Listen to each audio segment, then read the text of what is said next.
Opa, seja muito bem-vindo a mais um vídeo. Hoje, 11 de março de 2025, dia 1112 do conflito Rússia e Ucrânia, Ucrânia e Rússia. No vídeo de hoje, vamos falar sobre o maior ataque aéreo até o presente momento dos ucranianos aos russos. Especificamente, o foco principal foi Moscou, tá? Vamos trazer aqui como é que foi o ataque, os drones que foram utilizados, ataque aéreo, mas com drones, para deixar bem claro isso. Do lado russo, os russos confirmam que pelo menos 12 aldeias estão sob o seu comando de novo, lá na região de Kursk, né? Tudo de uma vez só, praticamente 12 aldeias caíram em sequência, mais uma outra quase agora, mas ainda não oficial, mas eu vou trazer também informação. Fogo em Odessa, continua o fogo em Odessa, vamos falar um pouquinho sobre isso. E o que é que está por trás desse ataque a Moscou, vamos falar também. E dar uma geral no front, o que é que está acontecendo de importante e relevante. Vamos logo ao que interessa. Vídeo, tema central, um pouco sobre Moscou. Perceba a quantidade de ataques, né, que tiveram na região aqui, ó, Moscou, lá em cima. E o quanto todo o sistema de defesa funcionou, né? Trabalhou bastante. Em Briansk teve ataque, no próprio Kursk teve ataque, inclusive teve ataque até rumo à usina nuclear de Kursk, tá? Do Oblast. Lembrando, só para deixar bem claro, toda vez que a gente fala de Kursk, tem pessoas que eu vejo às vezes se confundindo, tá? Kursk é um Oblast, é um tipo de, vamos chamar de estado, onde tem a capital chamada Kursk. E nós temos o setor ocupado pelos ucranianos, tá? Nesse pontinho, ó, tudo isso aqui, ó, tudo isso é Kursk. O Oblast de Kursk. Aqui tá a cidade de Kursk. E aqui nesse tom meio azul, essa cor aqui, é a próxima. Lógico que tá um pouquinho menor, né, do que essa área. É a área ocupada pelos ucranianos. Evidentemente menor do que tá aqui. Só para deixar bem claro para você essa informação que o pessoal se confunde muito. Mas enfim, dito isso, vamos dar uma geral aqui, ó, o que é que acontece. Vou passar primeiro com o que é que os ucranianos estão falando do que ocorreu, depois o que os russos estão falando, né? Basicamente, os ucranianos trouxeram o seguinte: o Strana Today está falando, ó, a defesa aérea russa abateu 337 drones ucranianos durante a noite, anunciou o Ministério da Defesa do país, né? Da Rússia informou. Fala que Moscou estava sob ataque. Ucrânia lançou um número recorde de drones contra Moscou, com os americanos da Arábia Saudita hoje. Inclusive, é isso que eu ia até comentar. O que está por trás disso? Zelensky vinha até informando, dizendo: olha, vamos pedir um tipo de cessar-fogo no ar e no mar. E em meio a isso, aí acontece esse grande ataque, tá? Que coincidência, ó, que coincidência. Já é para tentar entrar em acordo, em possível acordo e conversa, né? Aqui tá algumas imagens do ataque. Daqui a pouco eu vou mostrar aqui algumas imagens que dá para mostrar aqui, tá? No YouTube. Coisas que não dá para fazer isso. Já aqui é o ataque em Odessa. O meu foco primeiro aqui é falar sobre o ataque, depois é que eu falo sobre Odessa. Então, aqui são algumas imagens de Telegram do próprio Strana Today mostrando um ataque de longe, o drone chegando. Esse outro aqui, fogo, né, ao fundo. Perceba que foi, né, alguns alvos atingidos com uma certa precisão. O alvo chegou, atingiu de novo. Esse outro aqui. Isso foi pegar até de surpresa o ataque. Então tá aí algumas das imagens. O RIA Novosti, que é o site já russo, né? Já é um site russo. Ele trouxe exatamente o número de mortes em ataques de drones, mostrando o que, é que aconteceu, né? Ele fala sobre o número de mortes, que até o presente momento foram 3. Acabei de ser informado que o terceiro homem também faleceu. Os médicos fizeram tudo o que podiam. Expresso minhas sinceras condolências às famílias e amigos das vítimas, falou Krustaleva, que é a chefe lá dessa região onde atingiu, né? Um tipo de entre aspas, subprefeitura do setor. E aí, confirmando, foram 337 drones mesmo, foram abatidos sobre o território, 91 dos quais sobre a região de Moscou. Em Domodedovo, destroços caíram no território do centro de distribuição da empresa Miratorg. Então teve alguns alvos civis, mas a maioria dos alvos não foram exatamente civis, mas tiveram alguns alvos civis, tá? Para deixar bem claro aqui. Vamos para outro site aqui, a TV Tsargrad. A TV Tsargrad mostra exatamente também a mesma coisa. Foi por volta das 4 da manhã, que é o que lá de Moscou, no horário de Moscou, começou o ataque. Fala exatamente dos mesmos números, 337 drones, né? Então praticamente as mesmas informações.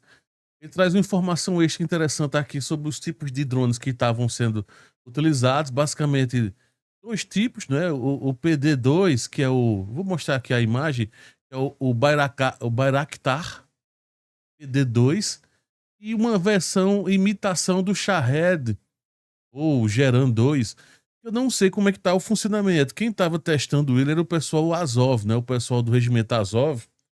Tava fazendo uns testes, eu não sei se já lançaram esses testes ou se eram só esses maiores. Aqui, ó. Essa é uma versão maior do Bayraktar, ou Bayraktar PD-2. Tem até aqui as medidas dele, já é um drone maior.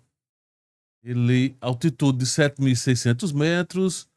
Ele tem um alcance médio de 300 quilômetros de distância. Ele viaja a 220 quilômetros por hora.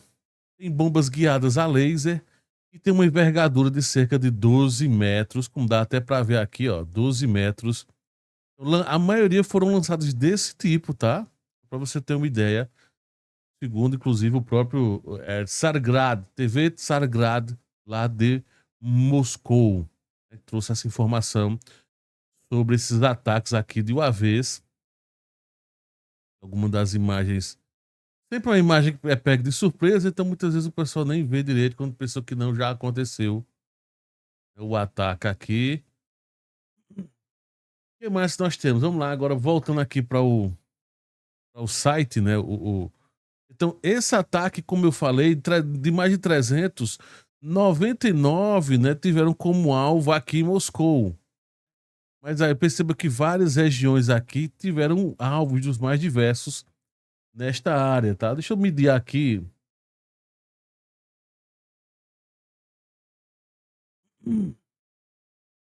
Ó, chegou a Moscou 600 quilômetros. Medir de novo aqui, peraí. Vamos considerar que foi desse setor aqui, próximo a Kiev, né?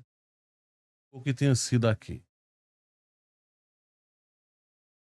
Então, para Moscou deu 500 e poucos quilômetros.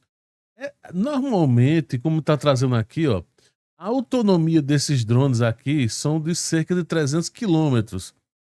Mas dá para ver claramente que ele viajou bem mais do que isso, tá?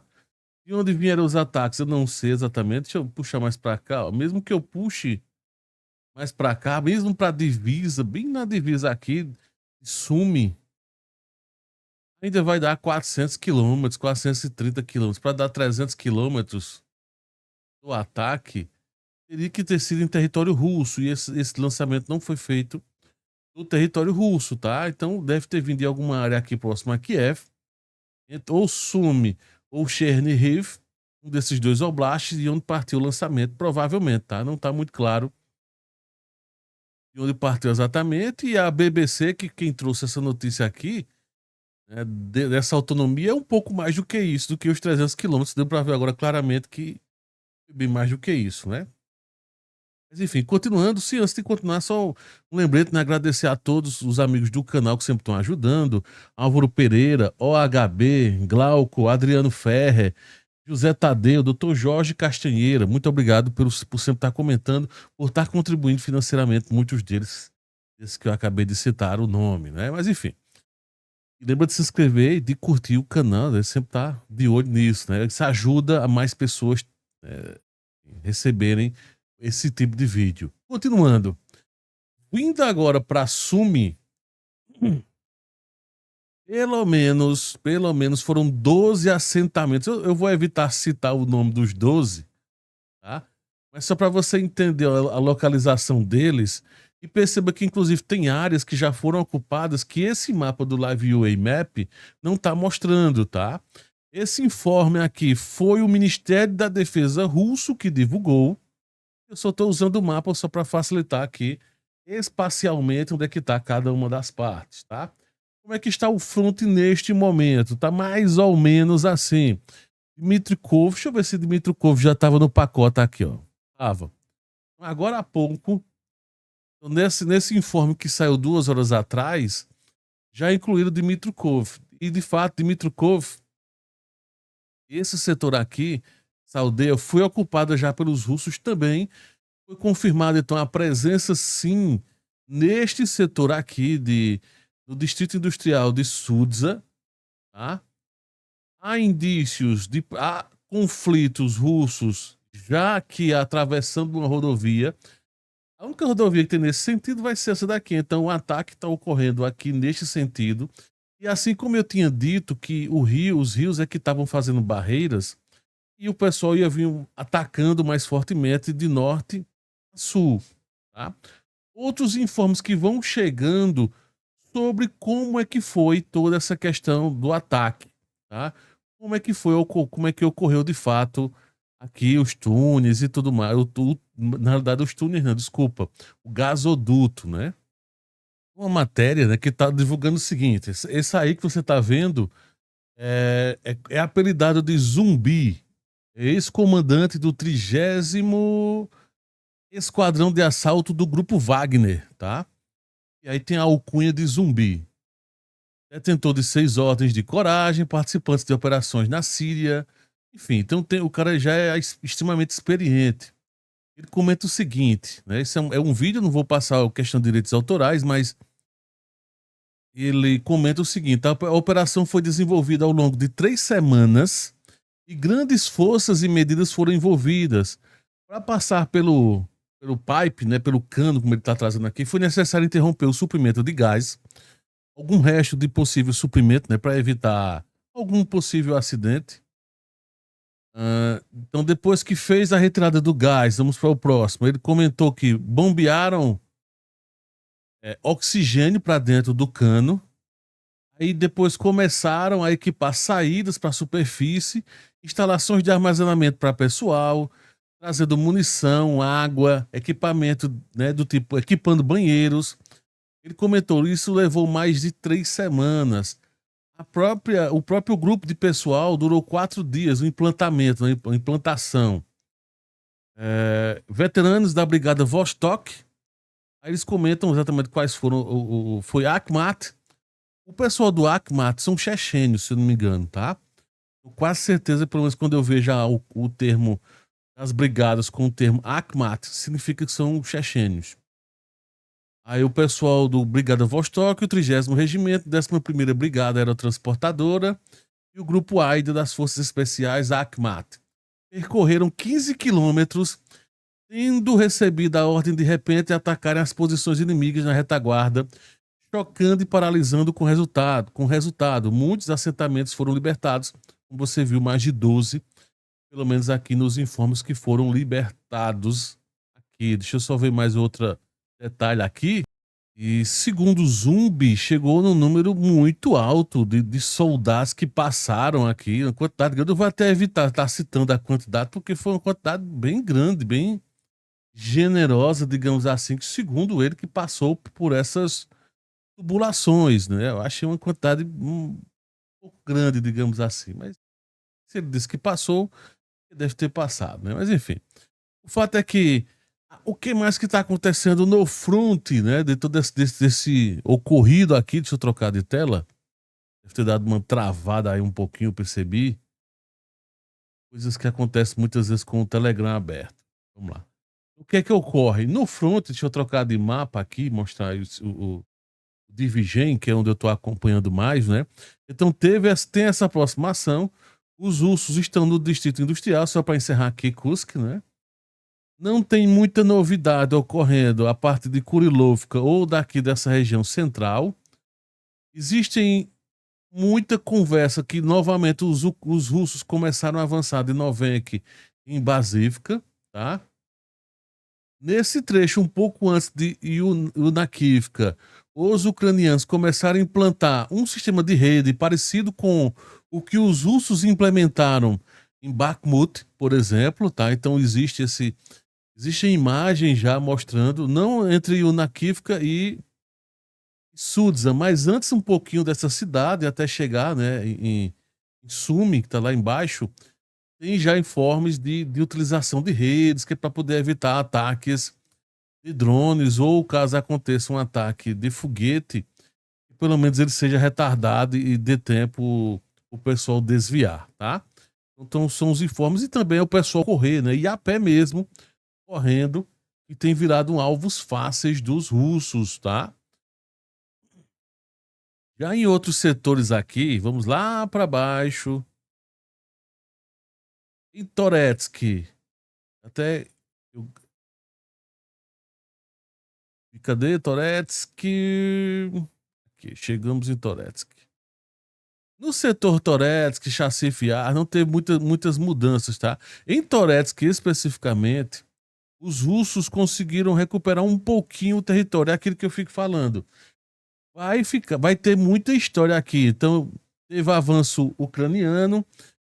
Esse setor especificamente aqui, ó, essa área, essa faixa aqui, né, foi ocupada agora pelos russos. Então, há um grande embate nesse setor. Eu até então pensei que o Azov estava ainda presente, nos informes que vem chegando agora não está indicando presença do grupo Azov, do regimento Azov, não sei se eles estão na retaguarda ou estão tem uma quantidade pequena. E na questão de rotação, né, de rodízio, eles estão descansando para fazer possíveis ataques em breve, tá? Mas até dias atrás, esses ataques principais foram feitos pelo pessoal Azov, né?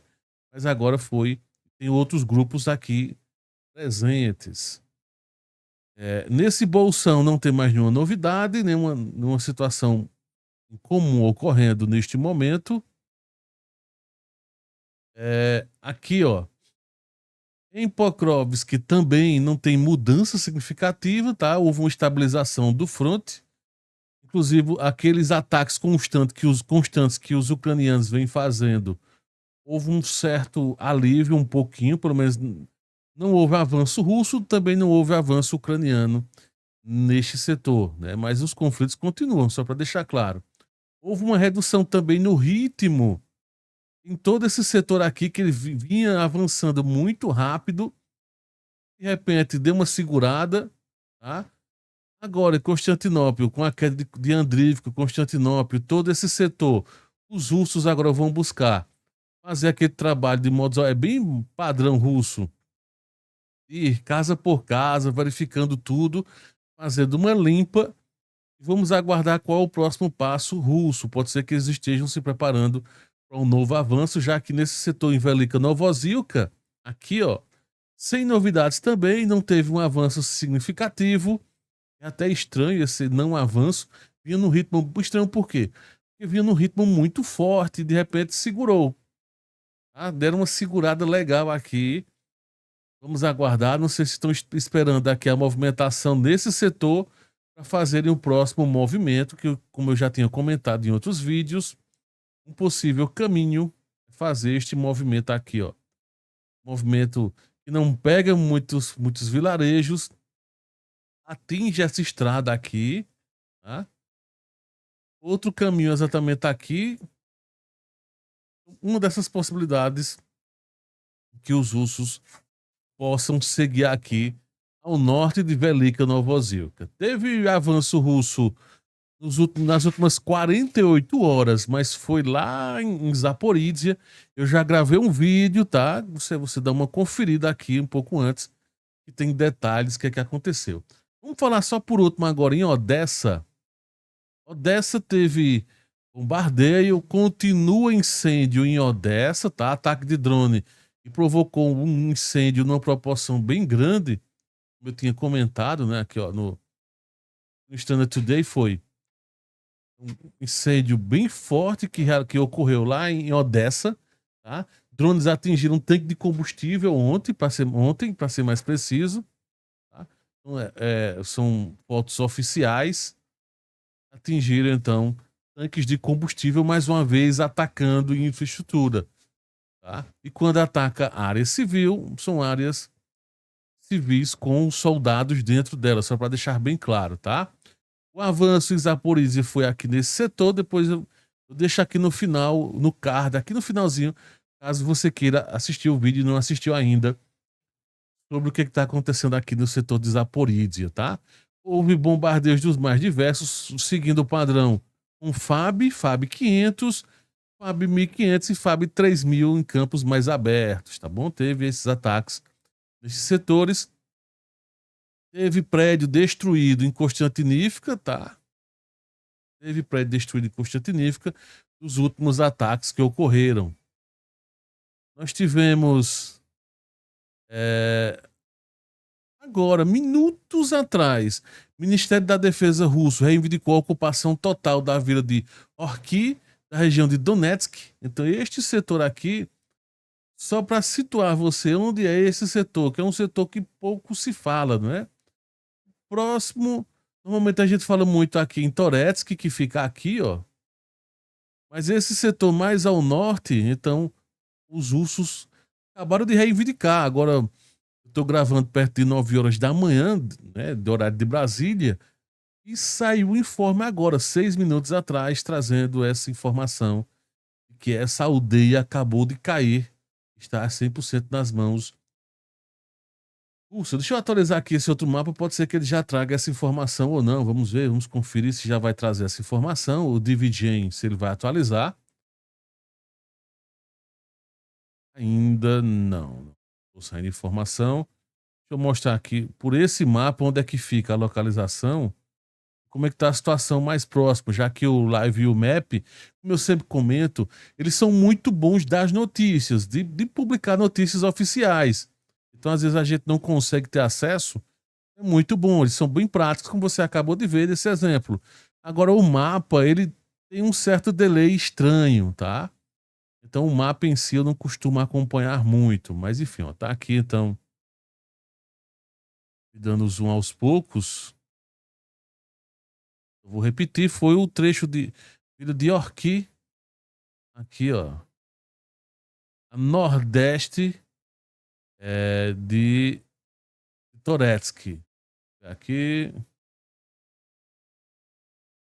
nordeste de Toretsk. Ainda não tá aparecendo, ó, foi esse setor aqui, ó, que os russos ocuparam. Esse setor bem mais à frente. Tem uma Dakni aqui, essa Dakni não foi ocupada, então veio daqui, ó. Veio de Druzhba. Então os russos vieram desse setor aqui, ó, do rio, ó, vieram de Druzhba e avançaram aqui e pularam essa outra Dakni aqui. Então ocuparam esse setor aqui. Então mais um informe interessante. Esse informe pode ser que estejam buscando agora, né, terem avançado aqui nesse setor. Devem ter vindo daqui, né? Os devem ter feito esse movimento. E é interessante terem feito esse movimento, que significa dizer que vão cercar os ucranianos que estão aqui. Então pode ser que seja uma tática bem interessante, ó, no informe, terem conquistado aqui, visando exatamente isso que eu estou acabando de comentar. E avançarem na retaguarda, de pegarem de surpresa os russos que estão, desculpa, os ucranianos que estão aqui nesse setor. Então vão tentar, pelo jeito, fazer uma movimentação diferenciada. Vamos acompanhar. A qualquer momento eu posso estar trazendo informações importantes, relevantes sobre o front. Mas é isso, valeu, grandíssimo abraço. Lembra de se inscrever no canal se não é inscrito, dar o joinha e de ser amigo do canal por apenas R$ 1,99. Você tem acesso com exclusividade de alguns vídeos ou com antecedência a esses vídeos. Valeu, grande abraço.